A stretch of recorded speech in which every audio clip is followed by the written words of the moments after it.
Well, hello, natural farmers, and good morning. Welcome to KNF office hours for February the 6th of 2022. And yeah, I wanted to kind of a little bit of a rainy day here in Hilo, but wanted to start off with some Ching and see where we're at. Check in, make sure we're on the right course here. And feeling like today's mode is today's number is 41 and it's decrease. It says be still, lessen the power of the ego, and misfortune will be avoided. It is a fact of life that times of decrease come upon us. Our resources are limited, difficulty surrounds us, and our egos generate angry and unhappy emotions. Nonetheless, such times are good for us. If we respond to them by quieting our egos and turning sincerely to the higher power for help, we emerge from a period of decrease, stronger, healthier, and wiser. When we discover that we are unable to achieve our goals, our egos become infuriated. We are tempted to harden into anger and bitterness, to lash out, to desperately and aggressively grab for control over the situation. If we do this, however, we only push our own salvation further away. The I Ching counsels a withdrawal into stillness now. The image is that of a spring reverting inside of the mountain during a time of drought. By returning to its quiet center during the time of decrease, it avoids evaporating and exhausting itself in vain. You would be wise to follow this example. To try to force progress by arguing, manipulating, or making excuses will only bring your own downfall. Instead, disengage from your inferior elements, however passionately they seek expression, and turn to the sage for guidance and assistance. The hexagram sun issues a call to sacrifice negative feelings, accept the powerlessness of the ego against the currents of life, and return to the contemplation of the principles of the sage. In stillness and meditation, we enrich the higher parts of ourselves and thus end the time of decrease. Oh my. Well, yeah, feeling a little bit of that today. Checked in here. There's no questions in the email, but did get a few in the chat. Want to say what's up to Eyewitness, Joe. How's it? You guys tuning in? Earthbound Organics. Good to see you guys here. Maybe I think part of the natural farming stuff, we're getting really good at it, and so that's good.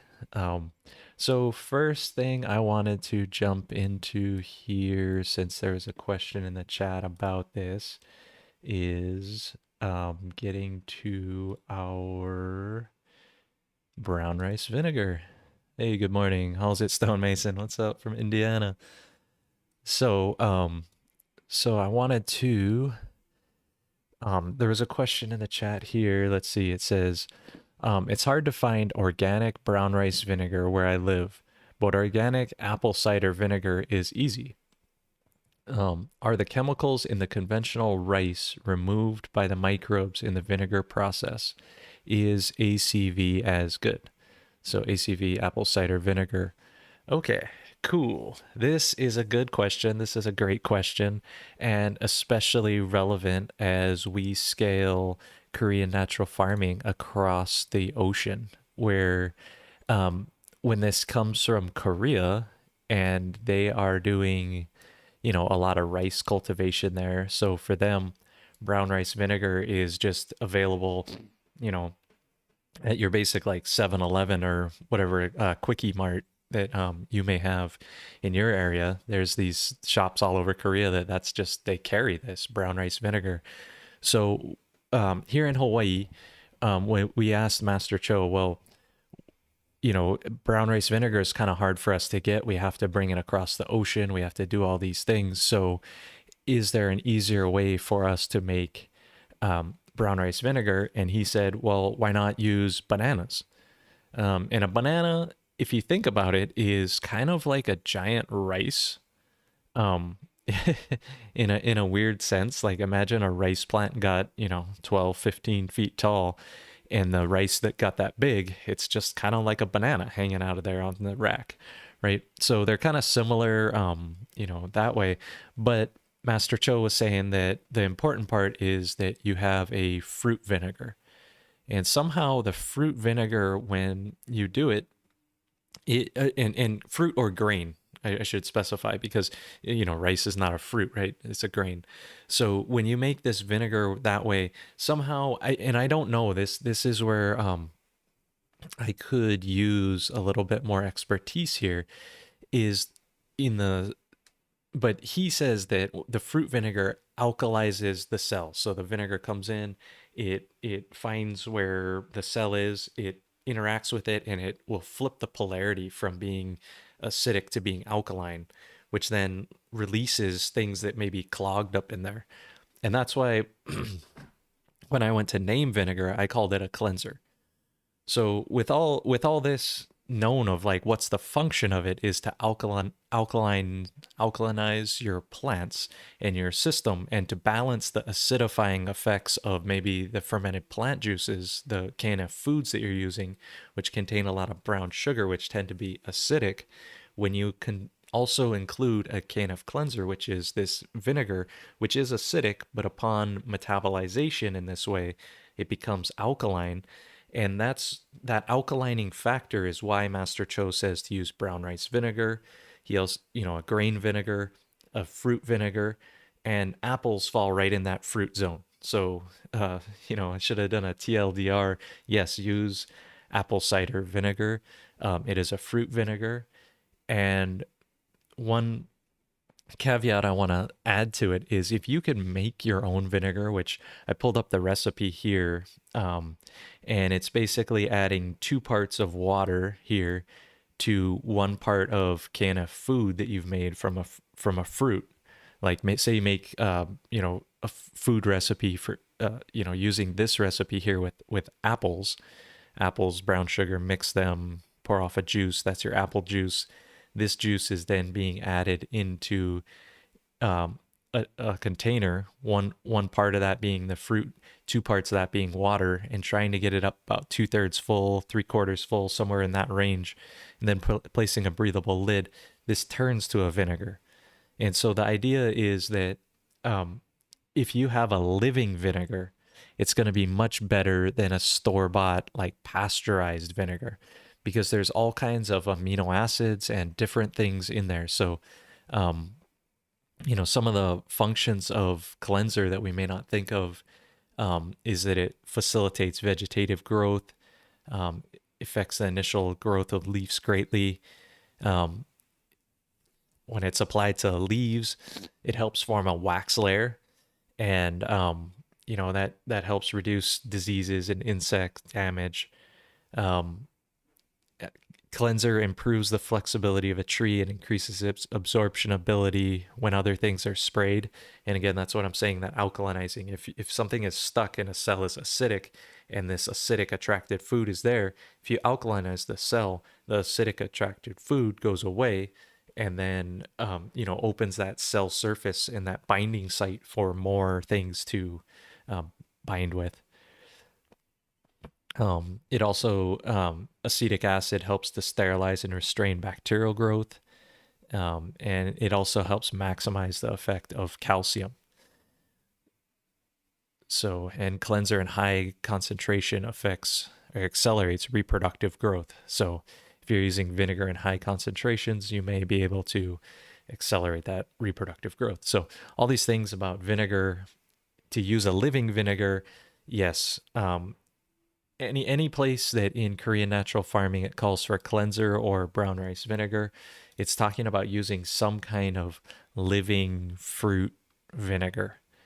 So this here, making it from any fruit, berries, anything, just 1 part of that 2 parts of water, and then the pH after fermenting for a few months will drop below 2.4 and you'll have a finished vinegar. So anyway, starting off here with the vinegar, and yeah, so I hope that makes sense. Yeah, use apple cider vinegar, use what's around you. It's also really easy to make vinegar from any type of plant material mixed with sugar. Um, so similar recipe to what I had just on the screen, and as long as you get your bricks up, and Iceman was just telling me about this. He measures using a refractometer to measure the amount of bricks in his mixture before he lets it ferment to find out if it has enough sugar to convert it to a vinegar. So that's important. You have to have enough sugar to make vinegar, but using a fermented fruit juice, like a KNF food made from fruit, our thing, I think, checked in at 7 bricks, and you needed 5 bricks to make vinegar. So in practice, this, because the foods are super saturated in the vinegar, like in that process, if I'm using a KNF food that's been super saturated and well stored, I've added additional sugar to super saturate that. So by the time I take that to the vinegar stage, it has enough sugar and it has enough plant material to really make a nice vinegar for me. So that active living vinegar has all the things you need that makes that alkalinization flip. However, when I do make calciums and the structure, so making reproduction and structure using eggshells and the charred bones, those I use white vinegar. It doesn't matter. I'm just looking for that acetic acid content. Okay, so got another question here. Good morning, you guys. What's up, Grow Pro? Good to see you. There's a question here about biochar and how do I use it. So this is a great question. Activating biochar. What I recommend is there's a couple videos on my channel, and they're by Josiah Hunt, and he has he's kind of the biochar expert and wizard here. Let's see. I'm gonna pull a few of these up for you here. But Josiah talks about how to use biochar. So what he says is you want about 5% in your soil, your top 5 inches of soil, I think. And if you want to do that over time, though, you want to add biochar one season, the next season, the third season.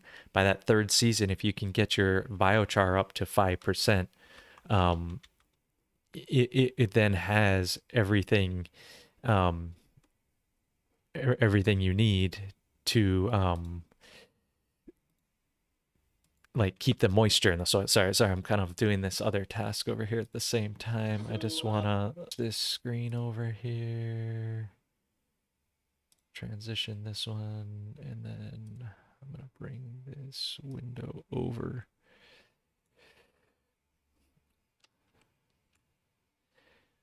So BioCharGed on my channel here, this video here, BioCharGed Natural Farming by Josiah Hunt. He talks about it in 20 minutes or so.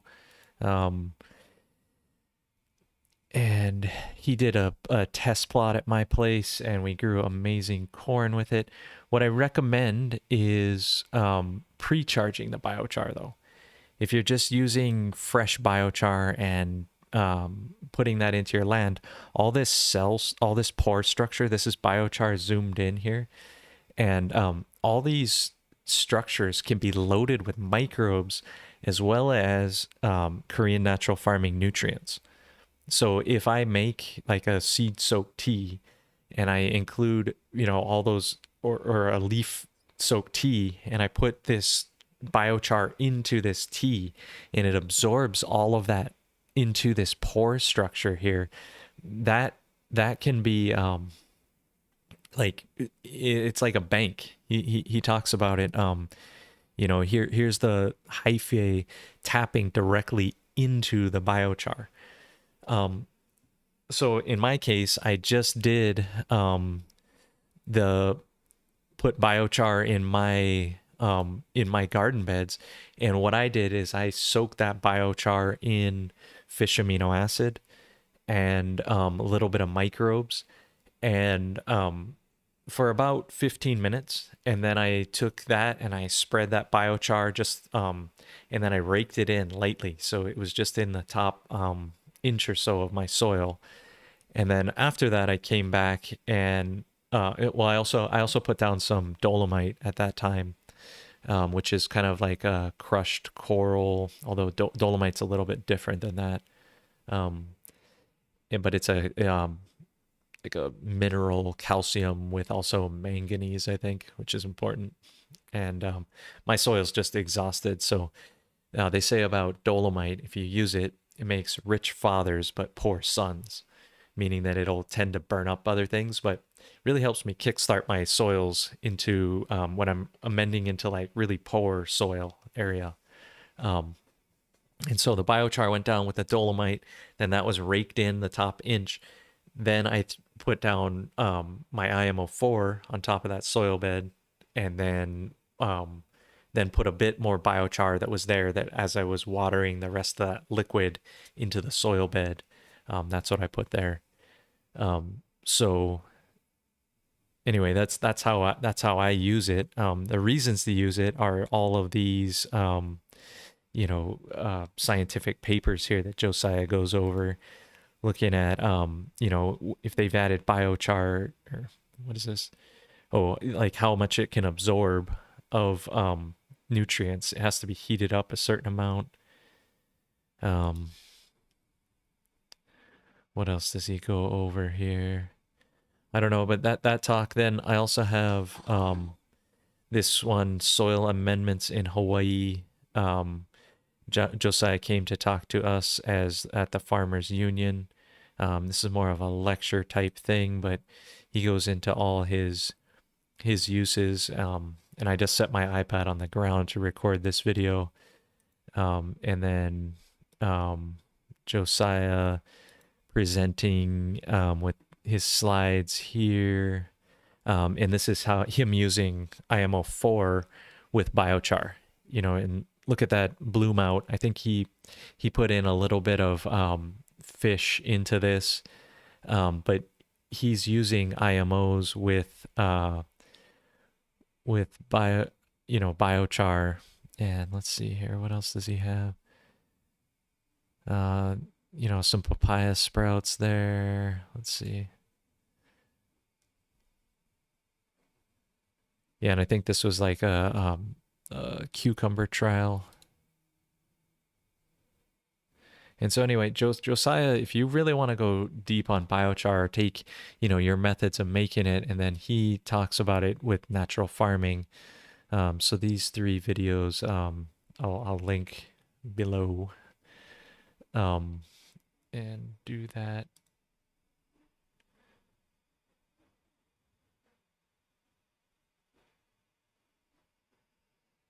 So transition back. So other question I'm reading here.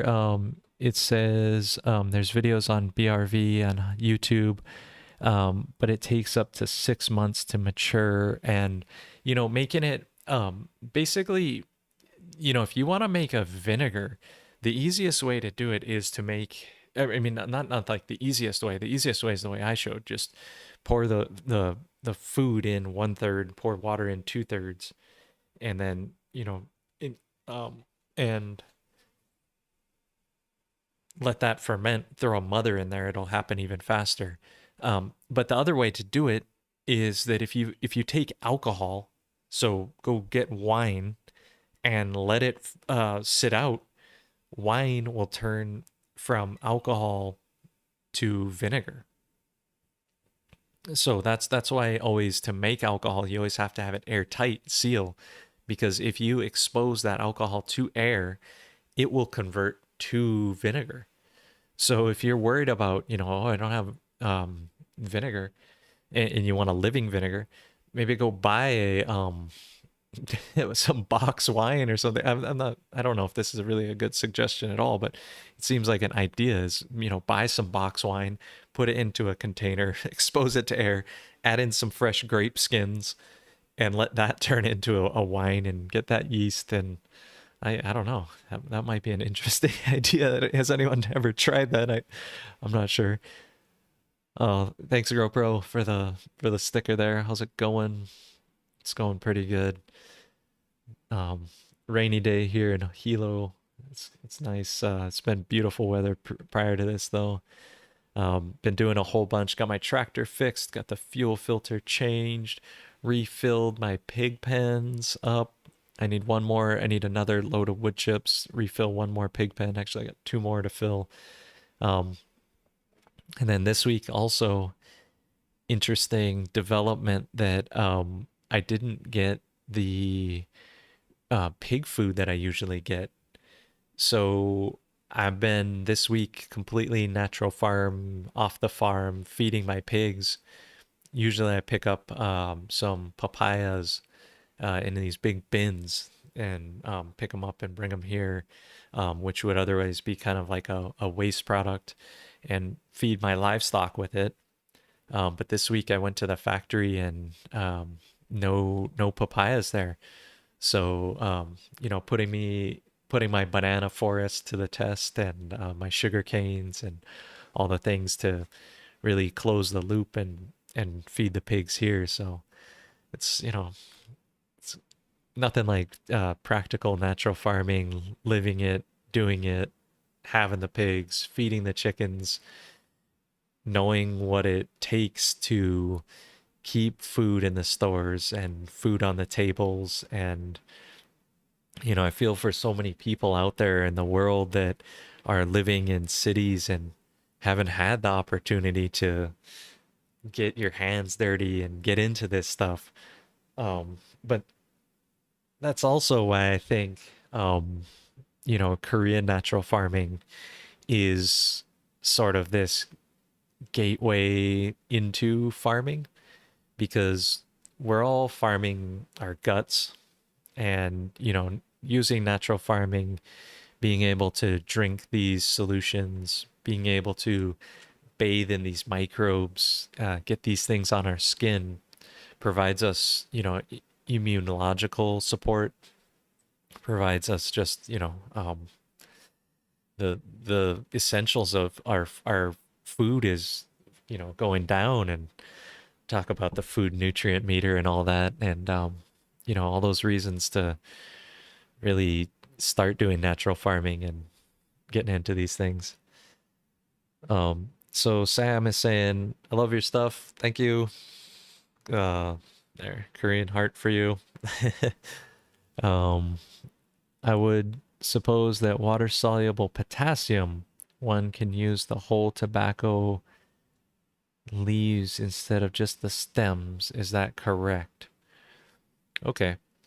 So you're talking about water soluble potassium, and that's one of Master Cho's recipes that is not covered in the 9 core solutions. But I think it is here on, let me pull this up and get it for you. But when you char the tobacco stems to make water soluble calcium, so I'm gonna pull up that recipe. So naturalfarminghawaii.net here, and then under recipes, under legacy recipes, and then is there water soluble? No, it's not here.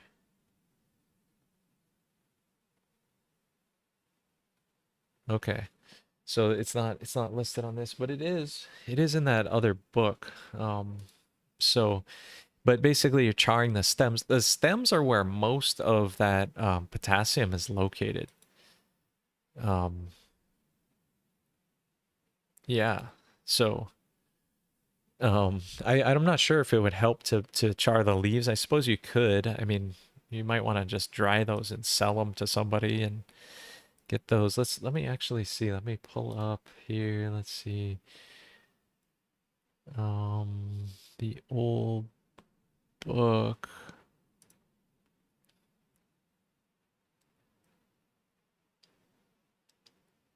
Yeah, let me see here.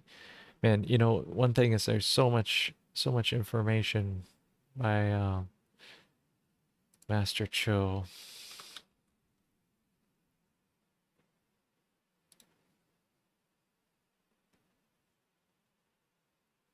Let me just pull this guy up though. So why mess around when you can pull it up? Okay, so here, this book, this is Master Cho's old recipe book, and looking at these, there is water soluble potassium. I think he goes into water soluble phosphorus too, though, right? Somehow that recipe got out there, so it must be in here. Okay, so 10. So this is his old recipe book here. Calcium phosphate, phosphoric.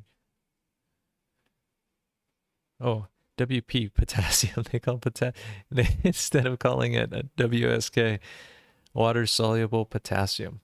Okay, so here you go. This is the OG stuff. Okay, so here's their recipe for making this and how to make it. So tobacco stems and water. Dry the tobacco stems and ground them. Oh, so they're not charred. It's the sesame stems that are charred. Man, this is why pulling up the original stuff is always good. That's why if you look at my channel, it's original Master Cho recipes, because don't just take my word for it. It might get corrupted somehow. So the tobacco stems in a hemp cloth bag, dip it in 100 liters of water. It's 100, yeah. Okay, so, and then dissolve the potassium in water. Crude liquid of natural potassium takes about 7 days. And he says here, interesting, it is necessary to use the water-soluble potassium alone. So don't include it with other things. Dilute 0.7 liters of the crude potassium in liquid with 20 liters of water. Okay. And he says that your attention is needed, that weather conditions should be taken into consideration when water-soluble potassium is used.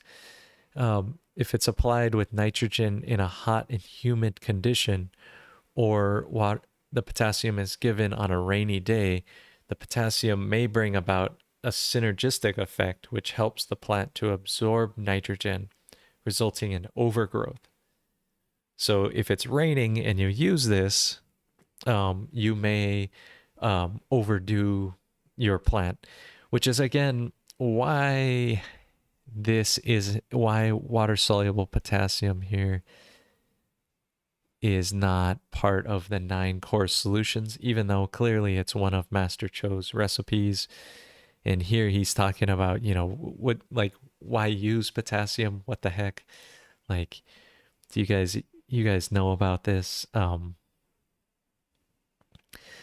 But excuse me. He says potassium activates the starch synthesizing enzyme, facilitates the translocation of photosynthate, and helps relocate the storage substance in the starch crops. So if you're growing something starchy, you need that to happen, you know, especially during the changeover period. It's going from a cumulative growth photosynthesis to starches being stored in its you know, later periods of growth. Potassium deficiency symptoms occur first on older leaves because the potassium is a highly mobile element in the plant. The potassium content in the leaf decreases rapidly in the fruit enlargement period because a lot of potassium is translocated to the fruit. So again, if you have potassium better fruits that change over a period, it's the mover, shaker. This is also why here in Hawaii, if you look at our banana crops, you can tell if you have potassium. Oh, you know, I'm talking about potassium. You're talking about phosphorus, yeah? Oh my gosh, it's like a chemical nightmare here. This could be like a super funny one.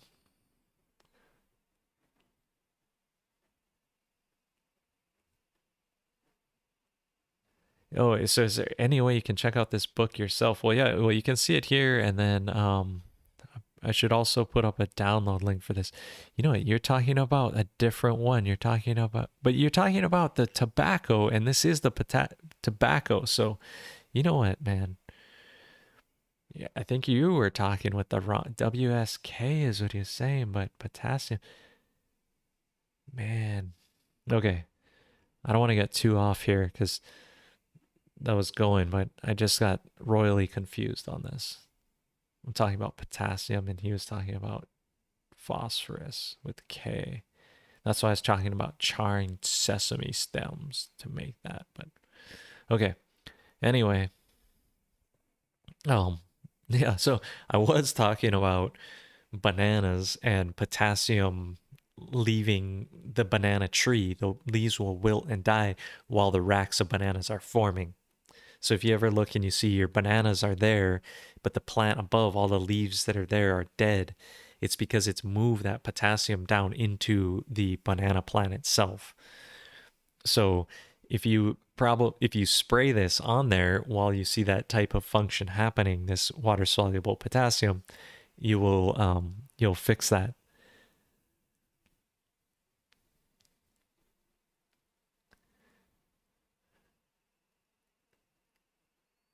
Yeah, okay. Okay. So anyway, you guys, checking out this book, it's here. I guess my screenshot is over it. But this book, OG book, I'll try and link it to this. See, it's out on the internet places. Um, do they talk about the WS? Cyanus minerals, Loess powder, minerals, compost. No, that's the back of it. There is though, I swear, in this book somewhere. Let me see here. So this thing has all these. Yeah. Okay. So okay, phosphoric acid. Okay. So maybe is this what you're talking about? Because okay, so anyway, I just want to show you another solution. This isn't in the 9 core solutions, which is why I'm not like, um, you know, talk about this a whole bunch. But here's the water soluble phosphoric acid, okay, versus the before we were looking at the water soluble potassium, which potassium is made from the tobacco stems, just soaked in water and then used. The phosphoric acid up here is made from charred sesame stems and water. Okay. So I just want to clarify these extra recipes from Master Cho, these things that he's talked about that are good. The reasons they're not in the 9 core solutions is you should have enough potassium and phosphorus if you're following the other solutions. However, these are like for specific deficiencies. So, for instance, phosphoric acid is used. It says phosphoric acid can easily travel within the plant and move to the vigorous new leaves first. As a result, symptoms of deficiency appear mainly on the petiole and veins of the old leaf. And so the new leaf does not grow well and it becomes smaller and dark green in color. So if that's happening and the petioles are starting to look all bloodshot and stuff, that's a phosphoric acid deficiency. Okay, so Anyway, maybe we'll come back to this in a little bit here, but um, okay, jump back over here. So Francis was wondering if fermented plant juice could be made from tobacco leaves, and it might be effective against small insects. I would say, yeah, watch out with that. It'll be highly medicinal. Even even watch out human consumption of tobacco, very strong thing, and it may have that pesticidal properties. Those neonicotinoids and all those plant secondary metabolites are extracted in a fermented plant juice. So when you're diluting it and using it, you may get additional effect. So yeah, so but you can make a fermented plant juice out of anything basically. Just be careful. Even wear gloves when you're working with the tobacco. Might hurt, be gnarly on your hands. Um, okay, so HJS Divine Hands, what's up? Is asking, um,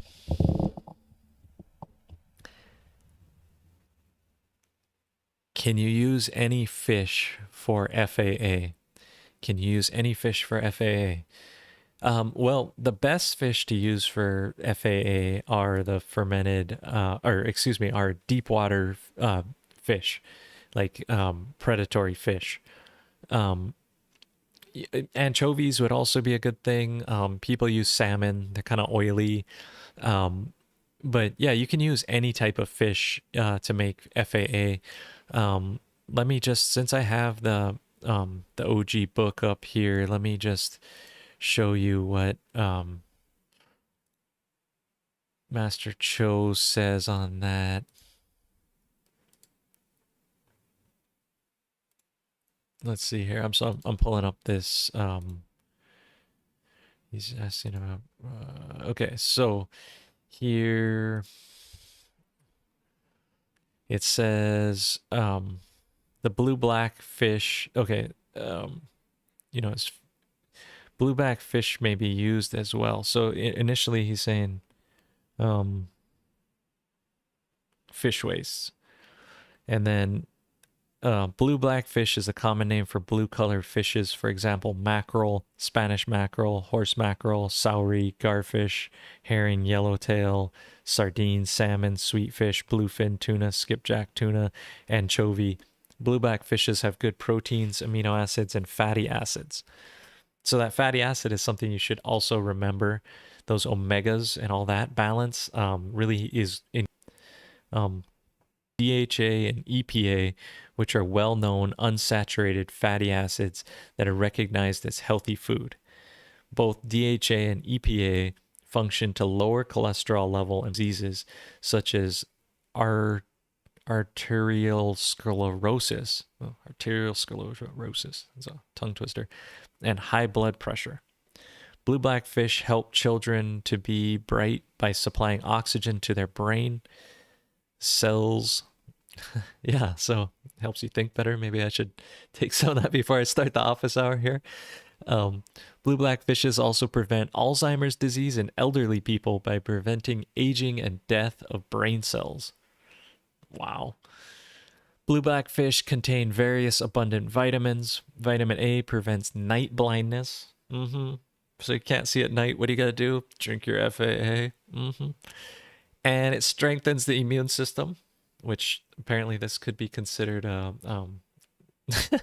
real good today in today's world. Increasing resistance to diseases such as the common cold. Whoop whoop. Yep. Vitamin B complex prevents anemia and beriberi, not sure what that is, and helps cells to regenerate. So putting this on wounds, all kinds of things. Vitamin E functions to slow down the aging process by blocking perioxidized lipids in the cell. Such effects are also excellent in plants as well. So this is why it's worthwhile to go back to Master Cho's original stuff. There's so much more in there of knowing these things of FAA. You think, oh yeah, it's nitrogen makes the plants leaves get bigger. No, it's reducing brain fog in your plant. It's strengthening your plant's immune system. It's um adding vitamin B complexes. Like what the heck? So when you think of these solutions and you think of what they're really about and what you're getting into, and you ask, can you use any fish? Well, right here, the blue black fish, I just read a whole bunch of reasons why to use that. So you're going to use some other different fish. It listed salmon in there, anchovies. I'm not sure. Tuna are listed there. That's what I use. I use yellowfin tuna, not bluefin tuna, but still a blue fish. Um, so letting you know, I mean, this is the magic of Korean natural farming, the magic of Master Cho, all these reasons beyond just, you know, go ask your fertilizer salesman what triple 16 or what can this stuff do for you. And if I eat a bag of salt-based fertilizer, am I gonna cure night blindness? Probably not. So, but if you eat, your fish amino acid, you get these things going. All of a sudden now I can see at night. What? You know? Um, so anyway, just sharing the further love of Korean natural farming, those reasons for, what are we doing? Why are we doing this? Imagine, your kid gets into the fertilizer cabinet. As a Korean natural farmer, your kid gets stronger. As a other type of farmer using other things, your kid may need a trip to the hospital. So, oh.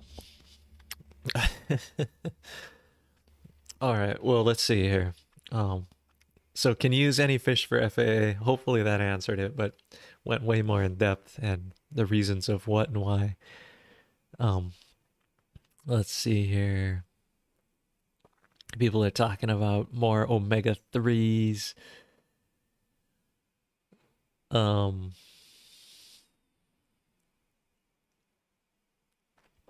okay, eyewitnesses saying, can you elaborate on what is essential for the flavor and sugar content of fruits, both KNF applications and what functions are occurring within the plant? I know of seawater plus calcium.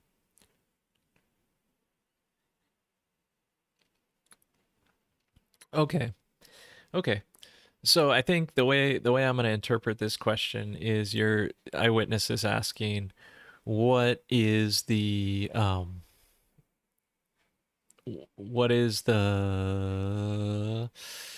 way to increase the fruit sweetness towards the end. I'm just gonna phrase it that way and say that's what it is. So let me go here and pull this up. And what I want to look at here is what we call the harvest formula. So I'm on this page of the recipe book here. And this has all the how to combine all the 9 core solutions. So if I look down here at the bottom line, I'm gonna go down here to this harvest formula here. And so he's asking about increasing sweetness in fruits. So one thing, if you notice, it has food in it. So if you're going to increase the sweetness of fruits, what should this food be made from? This food should be made from 3 fruits that are really good. So what do I mean by really good? I use papaya, banana, guava. The papayas, that nice orange color, the guavas, that nice pink color, and the bananas, that nice sweetness, starchy potassium richness to it. If you make a fruit juice from those 3 fruits and you spray it on at the last week or 2 weeks of before harvest, with that trifecta of fruits, and this could be something like say you're in America, you make it from like apples, plums, and berries. Make there's so many fruits. Don't just think because I make it from these tropical fruits that you're gonna bind yourself that way. But think 3 fruits, like 3 of the rich, like pumpkins, apples, and I don't know what other pears, peaches, or you know, anything, and make that food. Then so those three diluted 1 to 500, putting it in there. Then what also is going to make it sweet? This medicine here, it really helps to deliver these compounds into the cells, keep everything high immune system functioning, high digestive capacity happening. That absorption is happening because of the medicine. And then, like Eyewitness said, you're adding in the structure, or excuse me, this is the minerals here, which is seawater. He mentioned the seawater, and this is 190, which is 1 to 20. This can even go down as low as like 1 to 10 if you wanted. That last week to really get a lot of minerals in there. Depends on what you're growing, but you can stress the plant out a little bit more, and even a 1 to 10 dilution here would make sense. And then that calcium also helps.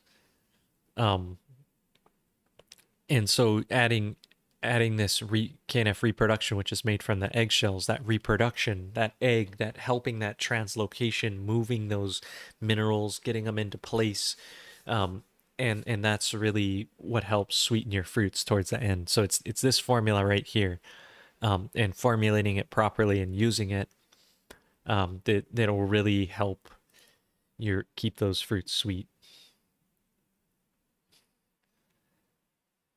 Um, So and then I wanted to, you're asking, can I elaborate on what, for flavor? If you're using different fruits in that food system there, like you can add different plant secondary metabolites and bring in different compounds depending on what you're using.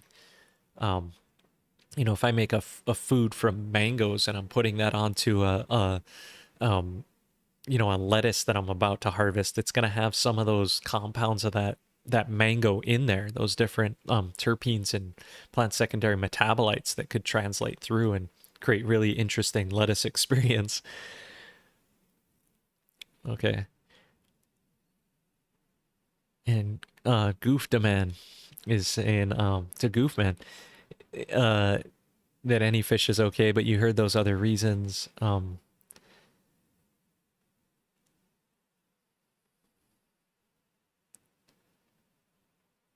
Okay, sesame stems. Yeah, okay. So I'm just reading the comments here, and it says, okay, JC is asking, is it beneficial to add compost when applying IMO4 when doing an initial soil building? Um, so let me, so my short answer to this is no, not initially. A lot of people want to like amend the soil and make it really rich and make this, put compost and amend and make everything there for the plant. But what that can do is it can cause, it depends on what you're growing, right? It really depends on what you're growing and how you're growing it. But if you actually make the soil a little poor in the beginning, you end up having plants that aren't spoiled.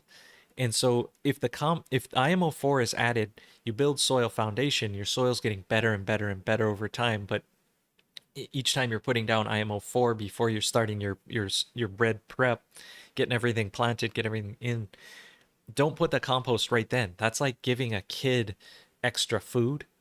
Like giving, wait till it's a teenager. Teenagers are voraciously hungry, and what they want to eat is compost. Or teenager plants want to eat compost. So not in the first week, like not pre-amending your soil with extra compost, but after week 1, week 2, depending on how short your cycle is, then adding compost in, because then the plant is like a teenager. It's ready. It has those leaves. It's ready to grow. It's ready to expand. It's ready to absorb that compost. So I recommend not over amending your soil too much in the very beginning, but then coming back and dropping compost. Now, this all depends on your scenario, how you can do it. This is just theoretical.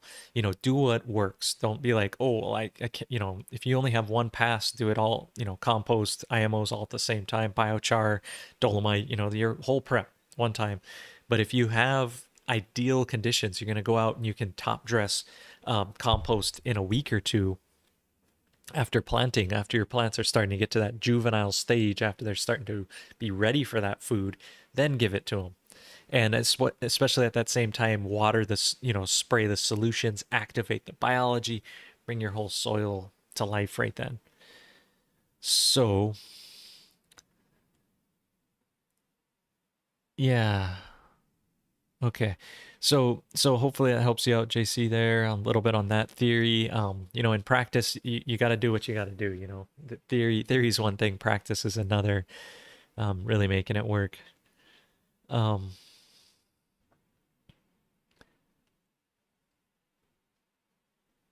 okay, and then Eyewitness is saying that about that same thing that IMO4 plus compost is IMO5 or fermented mixed compost. And again, that's not, you don't want to use that to bring your soil to life. You want to use that after your plants are established to boost your plants and really bring that microbial tie-in, all those things. And organic matter in your soil, good, especially if you're doing soil foundation early, bring in those things. I'm not trying to say don't amend your beds. It's just understanding that theory of kind of, you don't want to have spoiled plants. You want to have them kind of reach for nutrients, reach out, grow, tie into the hyphae, and then compost to build and grow and encourage this like expansion versus a mend right here and keep your plant right here and produce something that goes. That's not really healthy. That's kind of you like health is when root systems are big and finding minerals, plugging in, as above so below, having this whole thing happen. um oh, what's up, Javen? um yeah, bless up, you guys. um yeah, and you guys are saying, fermented mixed compost is great. So okay, so higher omega-3 the better. Charred cucumber skins. Okay, yeah, so Stonemason saying charred cucumber skins make a good potassium and phosphoric acid solution. I would say making a fermented plant juice, making a KNF food from charred, making one from cucumber skins. You're going to get these different things that those are really good choices of things that grow fast and easy that you can make, growing those as your ground cover, harvesting those and spraying those onto other plants, and starting a market garden for cucumbers and all the ones you can't sell, ferment and make your fertilizer process happen. That's when you're closing the loops. That's when you're making IMOs happen. That's when we're getting into this stuff, and really that's how to do it.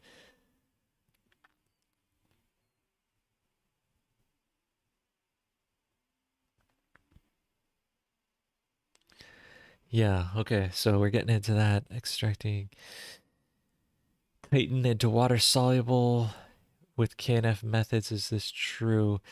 Um, so Francis is asking about extracting chitin into water soluble form with KNF methods. So maybe like toasting crab shells and dissolving them in vinegar would be a chitin mix. There is another thing that I have called GCM, and it's using these specific enzymes and microbes.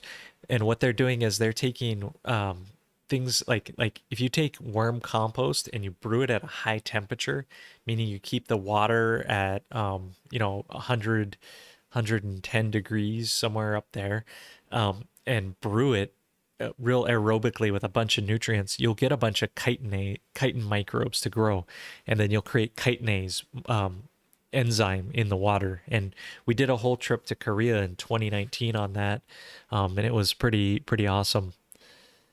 Oh, and I'm sorry if the stream is freezing. It does look like I lost like 20% of the frames here today. So, um, my internet, when it rains like this, it's not as good of a connection for me.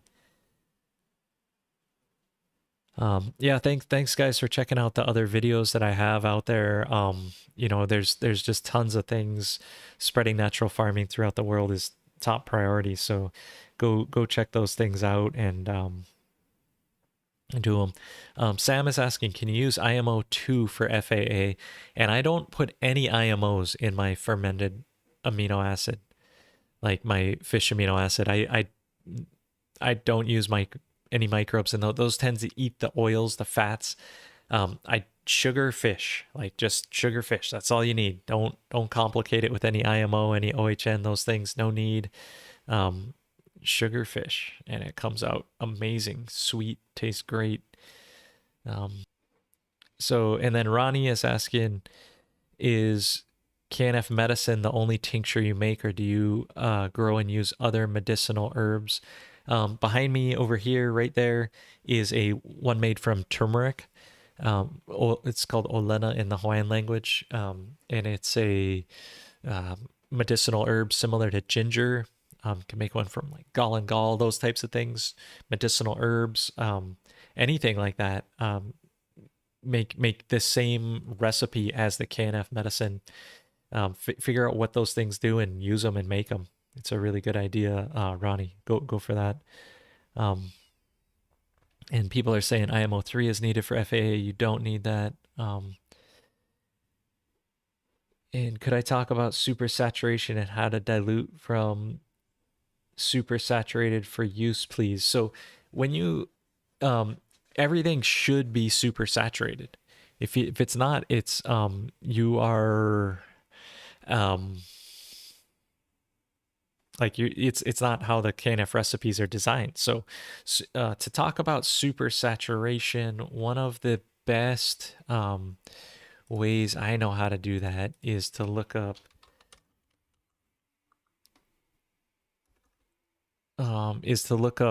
this video right here. Let me pull this one up. I'll link this one in the video below as well.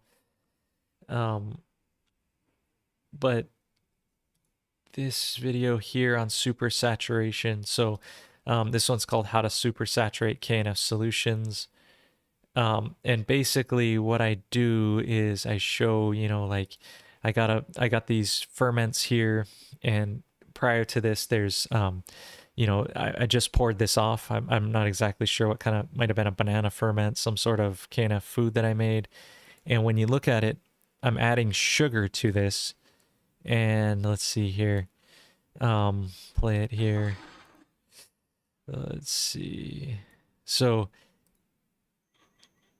as the sugar is added, it starts to float on the surface slower and slower. And when I get to the end here, you can really see this. I think I do it twice. And what I end up with is a little ring on the very bottom of a little sugar. And this indicates that once this is well stirred in, if this ring was bigger, it would mean that it was oversaturated. And this means that I've added just enough sugar that all the water in here is tied up with sugar, and just a little bit of sugar floated to the bottom here. And so if you watch this video on how to do it, it's pretty informative, only it's 10 minutes long there. I'll link that in today's notes as well. So yeah, so anyway, hope that's helping you guys. Yeah, looking through the comments here, just kind of the discussion on these things. Yeah, there's all really good tips here. So I just want to let you know here that again, if you have more questions, more comments, you want to figure this out, knfsupport.com. This is hosted by the PureKNF Foundation, which also sponsors this office hour, helps me out. And also, I think today we got a super chat. GrowPro PureKNF, is helping us out. So if you want to super chat, you want to donate, pureknf.org is our foundation. Helps me, helps everybody. Hello from the Philippines. Glad I got to get out there. You guys around the world. I'll be back next Sunday as well. I think with a special guest, because I got some Korean natural farmers coming to visit. So I'll have a special guest on the show. And yeah, so I want to thank you. If you want to come out to the KNF farm, February training starts February 14th. next week. So you got one more week if you're going to make it. Only camping spots available, but knffarm.com if you want to sign up. And want to thank you guys for tuning in. We'll be here next week. Long live the natural farmer. And yeah, aloha to wherever you are. And I'll get to these questions next week. And yeah, thanks for tuning in.